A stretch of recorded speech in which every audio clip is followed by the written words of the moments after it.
Karim, Lukman and Numan were partners in a firm. उन्होंने मोइन को as a partner admitted किया on payment of a premium for fix term of 5 years। ले जी, Karim, Lukman, Numan partners थे।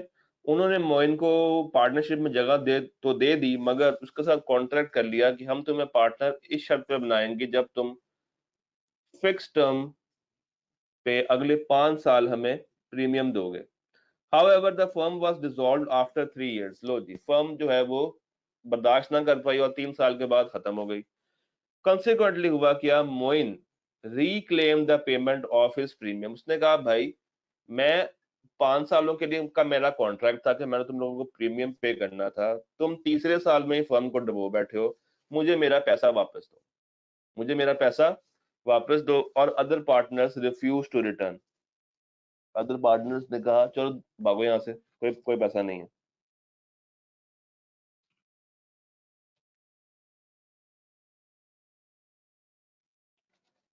तो क्या आपको लगता है कि मोइन को पैसा वापस मिलना चाहिए?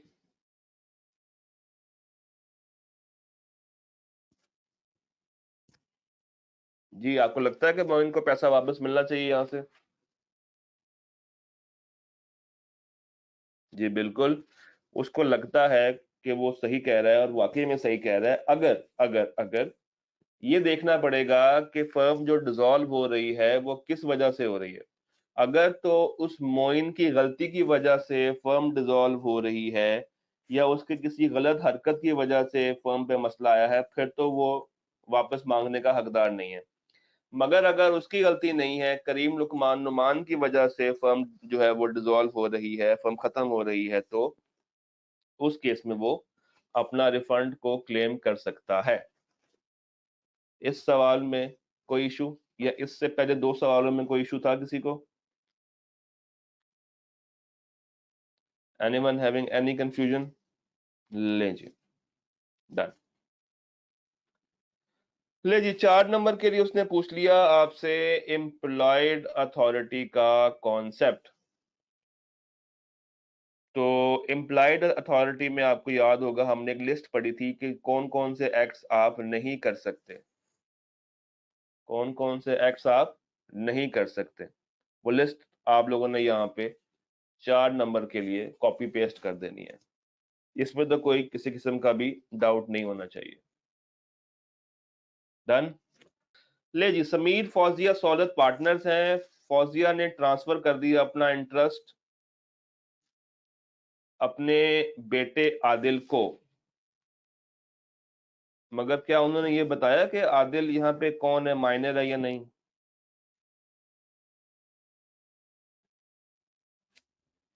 क्या उन्होंने बताया? नहीं बताया। तो फिर आपको दोनों बातें लिखनी पड़ेंगी। अच्छा, माइनर होगा तो हमने पढ़ लिया था कि उसके लिए स्पेसिफिक कानून है। अगर मेजर हो तो वो किस जुमरे में जाएगा? अगर वो बंदा मेजर हो, माइनर ना हो, तो फिर वो किस जुमरे में जाएगा?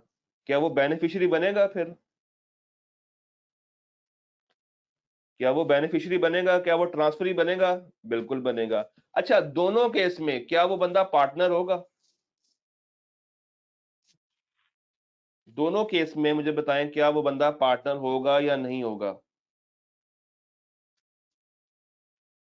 तो आपने क्या बताना है, उसके राइट्स और उसके रिस्ट्रिक्शंस। तो आप ऐसा करोगे कि चूंकि सवाल ने मेंशन नहीं किया कि ये आदिल माइनर है, आप पहले ट्रांसफरी के राइट्स बताओगे और फिर माइनर के राइट्स और रिस्ट्रिक्शंस बताओगे।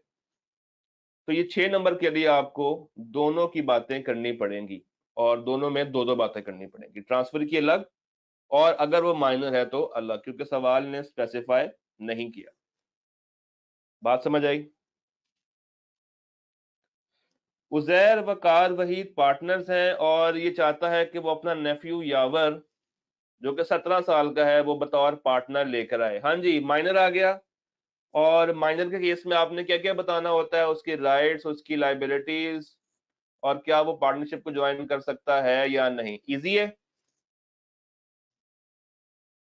सवाल इजी है, करवाने की जरूरत तो नहीं है। डन। ले जी, लाइबिलिटीज बता दें पार्टनर की, फर्म की, और अगर फर्म ने मिस एप्लीकेशन की है। अगेन, पहले जरा इसको सेपरेट लिखा जाता था, अब आजकल जो है वो हम एक ही कंबाइंड लिस्ट पढ़ते हैं लायबिलिटीज की। तो इस तरह का सवाल देख के परेशान नहीं होना।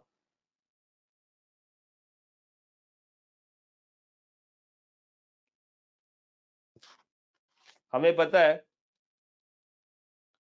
कि अगर फर्म कुछ बुरा करती है तो पार्टनर्स, चूंकि फर्म के एजेंट होते हैं, वो जॉइंटली एंड सेवरली लायबल होंगे, ये चीज हमने पढ़ी है।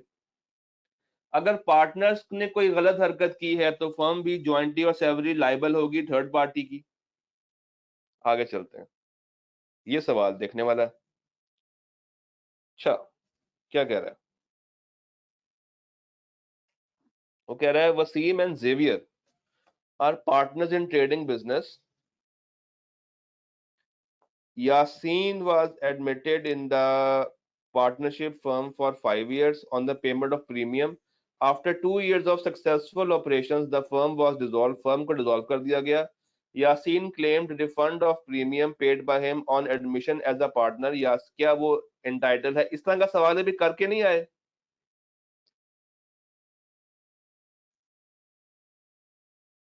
कि उसको एडमिट किया गया था इस शर्त पे कि तुम मुझे अगले आने वाले 5 साल फिक्स अमाउंट पे पैसे दोगे फर्म को, और 2 या 3 साल के बाद फर्म ही डिसॉल्व हो जाती है, तो ये देखा जाएगा कि किसकी गलती की वजह से फर्म डिसॉल्व हुई है।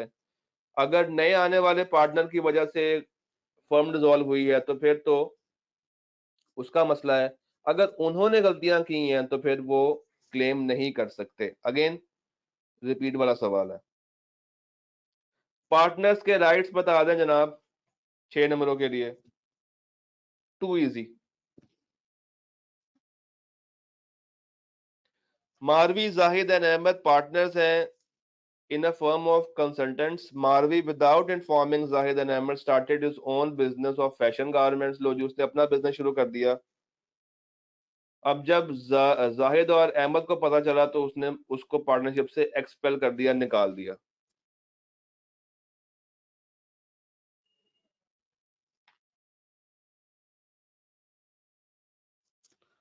तो मुझे बताएं, सवाल ये कह रहा है कि ब्रीफली डिस्क्राइब करें, क्या ये जो एक्ट ऊपर हुआ है ये जस्टिफाइबल है? क्या ये एक्ट जस्टिफाइबल है? क्या इन्होंने कहीं ये बताया था कि मारवी जाहिद अहमद का फैशन का कोई अपना फर्म का बिजनेस चल रहा है? नहीं बताया। उनकी अपनी फर्म किन की है? कंसल्टेंट्स की। उनकी अपनी फर्म तो कंसल्टेंट्स की, और हमें ये पता है कि हम किसी को कारोबार करने से नहीं रोक सकते, और यहाँ पे कोई गुडविल वाला मामला भी नहीं था। तो वो सिर्फ उसी वक्त निकाल सकते हैं अगर तो आपने पार्टनरशिप डीड में ये लिखा हो कि तुम फर्म के चलते कोई और काम नहीं कर सकते या कर सकती। अगर तो ये चीज पार्टनरशिप डीड में मेंशन है, अगर तो ये चीज पार्टनरशिप डीड के अंदर मेंशन है, तब तो उनका निकालना जायज है, अदरवाइज उनका निकालना जायज हरगिज नहीं है। और हो सकता है कि उन्होंने ये काम गुड फेथ में किया हो, फर्म के लिए जरूरी हो, फर्म को मारवी जो है वो नॉन सीरियस एटीट्यूड के साथ ले रही हो। तो ये देखना जाएगा, ये सब्जेक्टिव काम है कि हाँ, अगर तो फर्म के लिए बेनिफिशियल था, या अगर तो पार्टनरशिप डीड में ऐसी कोई क्लॉज लिखी हुई थी, कोई चीज शामिल थी, तब तो वो ये इस तरह का काम कर सकते हैं, अदरवाइज उनको ऐसा काम नहीं करना चाहिए था। रुस्तम महमूद वली पार्टनर है। वली चाहता है कि रागिब को एडमिट कर ले, जो कि 16 साल का है। हाँ जी, मैं इसको माइनर की तरफ लेके जा सकता हूँ? क्या मैं इसको माइनर की तरफ लेके जा सकता हूँ? किसी को कोई एतराज तो नहीं है?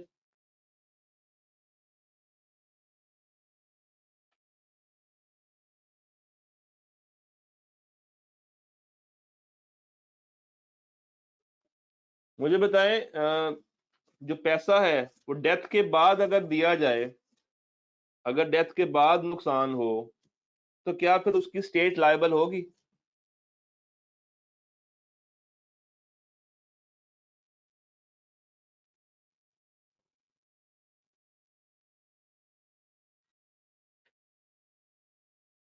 और अगर उससे पहले दिया गया हो तब तो लायबल होगी। तो ये जो बड़ी बिल्डर्स हैं वो आबिद की प्रॉपर्टी के ऊपर केस तो नहीं कर सकते अगर पैसा बाद में, और अगर पहले था तब कर सकते हैं।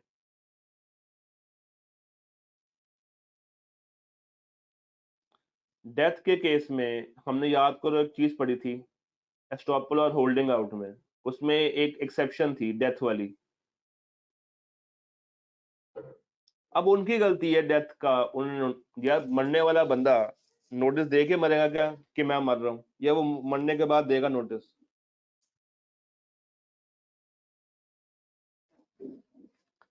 अफाक भाई, मरने वाला बंदा, एक बंदा मर चुका है, क्या वो मरने के बाद आकर नोटिस देगा? असल में किसका काम था? असल में किसका काम था? पार्टनर्स का। तो वो ही लायबल है। बस देखा ही जाएगा कि क्या उस मरे हुए आदमी की जिंदगी में अगर ये हुआ है तब तो उसकी स्टेट लायबल होगी, अदरवाइज उसकी स्टेट लायबल नहीं होगी। हाँ, वो पार्टनर्स तो लायबल होंगे क्योंकि उनकी गलती है, उन्होंने नोटिस नहीं दिया। सवाल ऑटम 20,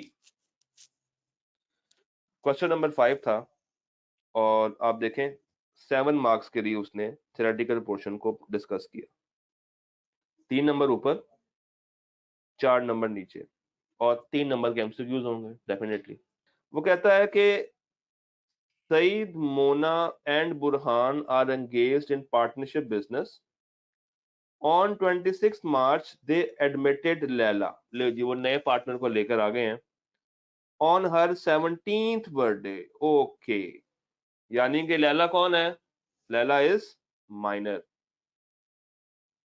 लैला तो माइनर निकल आई, और उन्होंने उसको पार्टनरशिप के बेनिफिट्स में ऐड कर लिया। लैला जो है वो असल में है कौन? वो इस पार्टनर की यानी कि मोना की नीस है। 20 अप्रैल, Laila became aware of her admittance to the partnership of business. On acquiring the knowledge, she immediately gave notice to Saeed, Mona, and Burhan that she intends to be their partner.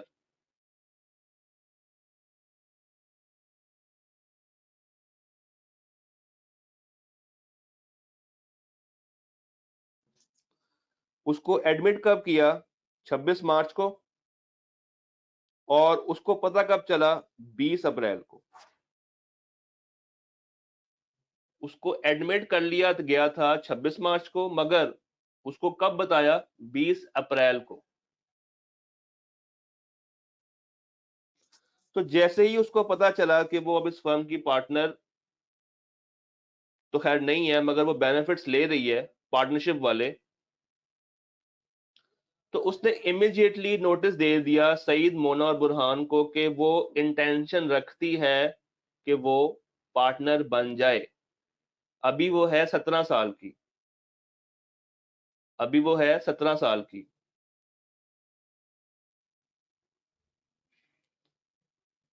तो मुझे बताइए कि 6 months कहां से count करेंगे आप लोग? 26 मार्च से काउंट करेंगे या 20 अप्रैल से काउंट करेंगे?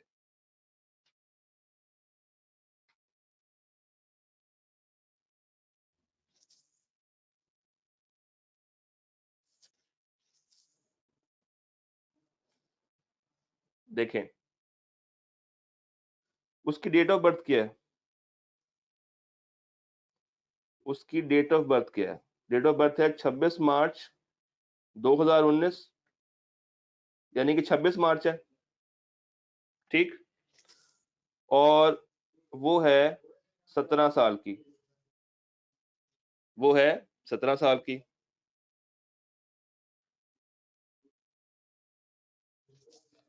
अभी वो माइनर है, और हमें पता है कि जब आप मेजॉरिटी की एज को अचीव करो तो आपको 6 मंथ पहले नोटिस देना होता है। ये बात हम लोगों ने पढ़ी थी। तो Laila must give a public notice. उसको पब्लिक नोटिस देना है, उसने सिर्फ इनको नहीं बताना, उसने पब्लिक नोटिस देना है। पहली बात तो ये।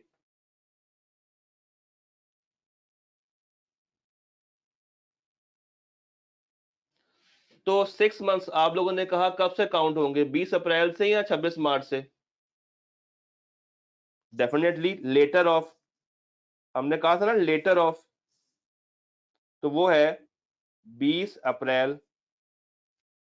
यहां से 6 मंथ्स काउंट करो तो वो बनेगा आपका 20 अक्टूबर। जब आप 20 अप्रैल से 6 महीने काउंट करोगे तो वो बन जाएगा 20 अक्टूबर। तो 20 अक्टूबर वाले दिन उसने, यानी कि उस दिन तक उसने पब्लिक नोटिस देना है कि भाई उसने पार्टनर बनना है या नहीं बनना। तो अगर तो उसने नोटिस दे दिया तो हमें पता है क्योंकि वो पार्टनर होगी, और पिछले अगर कोई नुकसान वगैरह होंगे तो अब उससे एडजस्ट किए जाएंगे। और अगर वो नोटिस नहीं देती तो फिर शेयर ऑफ प्रॉफिट तो मिलना बंद हो जाएगा, मगर जो एसेट्स में उसका हिस्सा होगा वो उसको मिल जाएगा। और अगर वो पार्टनर बन जाती है तो अब वो लायबल भी होगी थर्ड पार्टीज को, कब से? इस डेट से, जब उसको एडमिट किया गया था, जब उसको एडमिट कर लिया गया था तब से वो लायबल होगी। तो अगेन सवाल ने आपको दो डेट्स के दरमियान कंफ्यूज किया। सवाल समझ आया? सवाल मजे का है। और हमें पता है कि 6 मंथ्स की कैलकुलेशन वो लेटर ऑफ से होती है।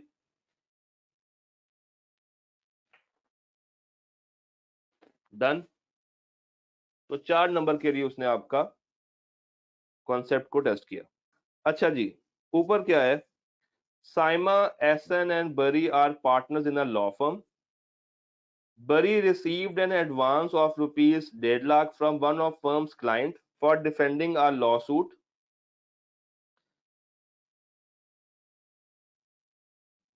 Bari, without proceeding on client's request and informing the other partners about the receipt of the amount, utilized the money for personal use. लो जी, वो कह रहे हैं एक लॉ फर्म है, लॉयर्स की एक फर्म है जहां पे 3 पार्टनर्स हैं, साइमा, एहसन और बरी। एक क्लाइंट ने बरी को एडवांस दिया था 1.5 लाख कि उसने केस लड़ना है, यानी कि फर्म ने केस लड़ना है। और उसने क्या किया, उसने लोगों को या पार्टनर्स को बताए बगैर उसको अपने पर्सनल यूज में ले आया। तो अब आपने राइट्स एंड लायबिलिटीज बताने हैं उस पार्टनर के और फर्म के, कि वो जो इसने खिलाफ वर्जी की है बरी ने, अब बाकी पार्टनर्स का क्या राइट है। क्या मैं ये कह सकता हूं कि बरी ने अपनी अथॉरिटी को एक्सीड किया यहां पे? बिल्कुल।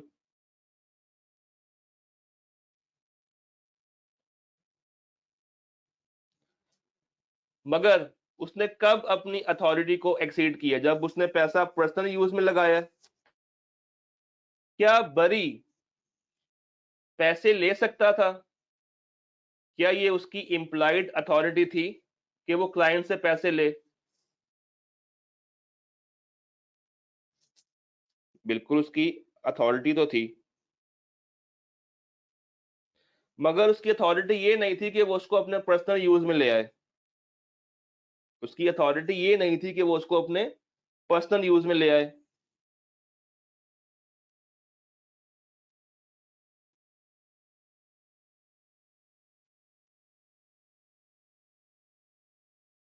तो अब बरी भाई साहब जो हैं वो 1.5 लाख रुपया साइमा और एहसन को चुकाएंगे, ऐसा ही लग रहा है आपको?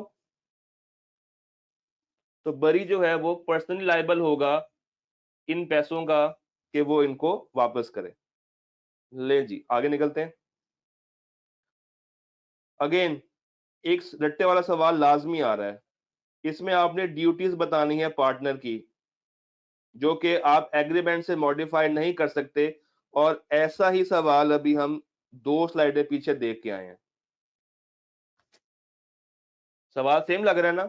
ड्यूटीज जिसको आप ऑल्टर नहीं कर सकते, या ड्यूटीज जिसको आप मॉडिफाई नहीं कर सकते, तो वो ड्यूटियां पूछ रहा है आपसे। अगेन जस्ट लॉफुल इंफॉर्मेशन देगा, अथॉरिटी से एक्सीड नहीं करेगा, वो वाली बातें यहाँ पे आ जाएंगी। अच्छा जी, नीचे क्या है? वो कह रहा है Masoom, Rahul and Naila are partners in a trading firm. 3 partners हैं। 2016 में they borrowed 5 lakh from Ishtiaq for purchasing a shop in Multan. 2016 में इन्होंने 5 लाख रुपए का लोन लिया था इश्तियाक से, क्योंकि उन्होंने मुल्तान में एक शॉप खरीदनी थी, और इन्होंने एग्री किया था कि ये लोन 2 सालों में पे कर देंगे, मगर कुछ फाइनेंशियल क्राइसिस आ गए और लोन को ये टाइम पे रीपे नहीं कर पाए। For the purpose of settling the loan, Ishtiaq ने कहा नाइला को कि वो, उसका जो बेटा है 17 साल का, यानी कि इश्तियाक का जो बेटा है 17 ईयर्स का, आप उसको अपने पार्टनरशिप के बिजनेस में शामिल कर लो, जिसका नाम मुनीर है। तो असल में वो क्या करना चाह रहा है आपके साथ? वो कह रहा है कि अब आपने मुनीर की राइट्स और लायबिलिटीज के ऊपर बात करनी है।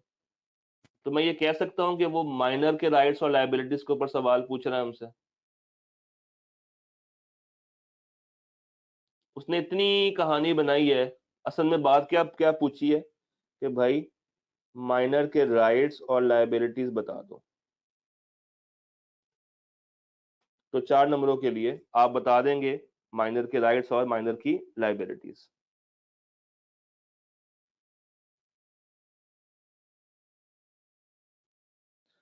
मुनीर, मुझे बताएं, एज अ पार्टनर जाएगा या एज अ बेनिफिशियरी जाएगा? मुनीर एज अ पार्टनर जाएगा फर्म में या एज अ बेनिफिशियरी जाएगा फर्म में? एज अ बेनिफिशियरी जाएगा फर्म में, बिल्कुल। अच्छा जी, नीचे देखते हैं। Aftab, Rehan and Bali were partners in a law firm. Partnership deed, among the other things, provided that the profit or loss would be shared equally among the partners.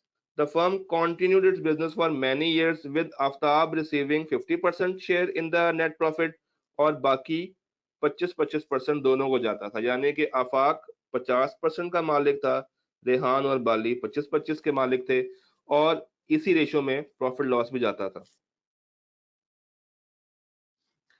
अब हुआ ये था कि जब ये लॉ फर्म बनी तो ये एग्रीमेंट हुआ था 50-25-25 का। ठीक है, 50% पैसा आफ्ताब का है, 25-25% पैसा रेहान और बाली का है। मगर डीड में लिखा हुआ था कि जो प्रॉफिट लॉस आएगा वो हम इक्वली शेयर करेंगे। मगर हुआ क्या कि वो कैपिटल की परसेंटेज पे शेयर करना शुरू हो गए। बाद में कुछ इख्तलाफ हुआ और दोनों ने मिलके सूट फाइल कर दिया आफ्ताब के अगेंस्ट के अब उनको वो पिछला प्रॉफिट चाहिए जो कि इसने धोखे से लिया।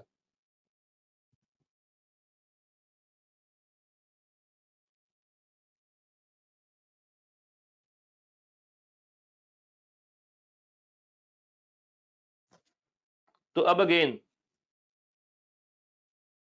पार्टनर्स पार्टनर्स पे केस कर रहे हैं, मगर इसमें देखने वाली बात यह है कि ये चीज काफी सालों से चली आ रही है और उन्होंने अभी तक ऑब्जेक्शन रेज नहीं की।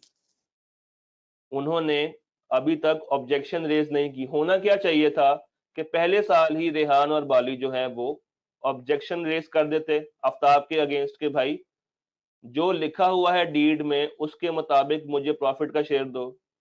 तुम 50% किस खुशी में रख रहे हो? हम तीनों को इक्वल डिवाइड करना चाहिए था ना 33.33333 परसेंटेज के ऊपर, मगर डिवाइड किस रेशो पे हो रहा है? 50-25 और 25 पे। तो अब अगेन केस तो वो कर सकते हैं पार्टनर के खिलाफ, और शायद इनको इंसाफ इसलिए ना मिले क्योंकि क्योंकि ये चीज बहुत अरसे से चली आ रही है और इन्होंने कंप्लेन नहीं की। अब जब इन्होंने कंप्लेन नहीं की और बहुत अरसे से चली आ रही है तो शायद अदालत ये कह दे कि भाई ये वेरिएशन है जो कि इम्प्लाइड है। भाई आप उस वक्त वो बोलते हैं ना जिस टाइम पे पहली दफा ये वाली हरकत हुई थी, आपने उस वक्त तो कुछ बोला ही नहीं। तो ये एक ऐसा सवाल था जो कि थोड़ा सा डिफरेंट नेचर का था। सवाल समझ आया? आगे चलते हैं। ओए होए, नीचे वो कह रहा है कि आपने होल्डिंग आउट का प्रिंसिपल बताना है और उसकी एक्सेप्शंस भी बतानी है। बता देंगे? दो एक्सेप्शंस अभी हम दे के आए हैं और होल्डिंग आउट वाली बात कर देंगे, ठीक है। टी आर और जी पार्टनर्स हैं। टी आर जी में Z जो है after obtaining the mutual consent of all partners transferred his share to Hatim. Hatim now wants to discuss the future business strategy of the firm with T और R। हुआ क्या कि T, R और Z partners थे। जैन ने यानी कि Z ने म्यूचुअल एग्रीमेंट करने के बाद अपना हिस्सा ट्रांसफर कर दिया हातिम को। हातिम कौन बन गया? बेनिफिशियरी। हातिम कौन बन गया? बेनिफिशियरी। अच्छा, हातिम अब चाहता है कि वो बिजनेस स्ट्रेटजीज को बैठ के डिस्कस करे और इस रिगार्ड में उसने कहा कि मुझे फर्म की कैश फ्लो स्टेटमेंट्स दो, यानी कि कैश कहां से आता है, कहां पे जाता है, कहां लगता है, ताकि वो पोटेंशियल ग्रोथ देख सके अगले 5 सालों में। क्या हातिम ये कर सकता है?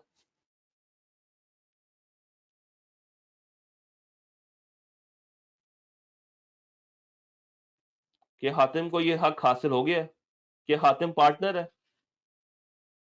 जी, उमर भाई के अलावा बाकी भी रिस्पॉन्स दें कि हातिम पार्टनर बन गया है? तो बिल्कुल भी नहीं, वो पार्टनर तो नहीं है, तो ये काम वो नहीं कर सकता। अच्छा, नीचे Sahir and Sarim are lawyers who have entered into partnership, namely SS Associates. Noreen approached SS for a property dispute case. However, after seeing Sarim's capabilities, Noreen gave 2.5 lakh to Sarim for investment in stocks and bonds at his discretion on her behalf. Sarim ने ये बात छुपाई साहिर से और उसके पैसों को personal needs में यूज करना शुरू कर दिया। सब्सिक्वेंटली नौरीन ने अपना 2.5 लाख रुपए रिकवर करने के लिए केस कर दिया। हुआ क्या कि दो पार्टनर्स थे, साहिर और सारिम, एक लीगल फर्म चला रहे थे। नौरीन ने उनको अप्रोच किया और कहा कि मेरा केस लड़ दें। देखते देखते नौरीन और सारिम के दरमियान कुछ अच्छे रिलेशन बन गए और उसने कहा अच्छा मुझे तो तुम अच्छे इंसान लगते हो, ये पकड़ो 2.5 लाख और इसको इन्वेस्ट कर दो डिफरेंट स्टॉक्स में और बॉन्ड्स में, यानी कि शेयर्स वगैरह खरीद दो। सारिम ने ये बात छुपाई साहिर से और उसका दिया हुआ पैसा पर्सनल काम में लगाना शुरू कर दिया। जी, क्या हम पूरी फर्म को यहाँ पे लायबल कर सकते हैं? क्या उसने ये पैसा हमारे नॉर्मल बिजनेस के लिए दिया था या उसने हट के दिया था? क्या उसने ये पैसा सारिम को नॉर्मल बिजनेस के लिए दिया था या हट के दिया था? हमारा क्या नॉर्मल बिजनेस ये स्टॉक्स और बॉन्ड्स को परचेज करना है, या हम एक लीगल फर्म है? हम तो लीगल फर्म है, हमारा तो ये काम है ही नहीं। उसने पैसा हमें दिया है नॉर्मल काम से हट के, यानी कि outside the normal course of business. तो अब आप पूरी फर्म को लायबल नहीं कर सकते, वो सिर्फ सारिम से ही पैसे रिकवर कर सकती है। ठीक है, आखिरी सवाल आज का। Faizan and Mehran are partners in a trading firm and have decided that no partner shall have right to buy or sell goods beyond the value of 1 lakh without consent of other partner. ठीक है जी, दो पार्टनर्स हैं, उन्होंने कहा कि 1 लाख से ऊपर सामान कोई नहीं खरीदेगा जब तक दूसरा उसको अप्रूव ना कर दे। अचानक से एक दिन मार्केट बैठ गई और एक चीज की जो प्राइस है वो शार्पली डिक्रीज करनी शुरू हो गई। खजान विदाउट कंसल्टिंग उसने तमाम अपना पेरिशेबल स्टॉक बेच दिया 9.5 लाख रुपए का, ताकि फर्म को लॉस ना हो। क्या दूसरा पार्टनर पहले को लायबल रख सकता है यहाँ पे? अगर आपको याद हो तो हमने कहा था कि जब इमरजेंसी होगी तो ये समझा जाएगा कि पार्टनर का हक है कि वो फर्म के बेनिफिट में कोई भी काम कर दे। तो एक पार्टनर की अथॉरिटी होती है टू एक्ट इन इमरजेंसी, और आप गौर से देखें तो सडन क्राइसिस आया था और प्राइसेस शार्पली कम ज्यादा हो रही थी, तो उसने अपना पेरिशेबल स्टॉक यानी कि वो स्टॉक जो कि खराब हो रहा था उसको बेच दिया। तो उसने फर्म के बेनिफिट के लिए काम किया है। फैजान उसको रिस्पॉन्सिबल नहीं रख सकता, क्योंकि उसके पास जवाब होगा कि भाई मैंने तो फर्म के बेनिफिट के लिए काम किया है।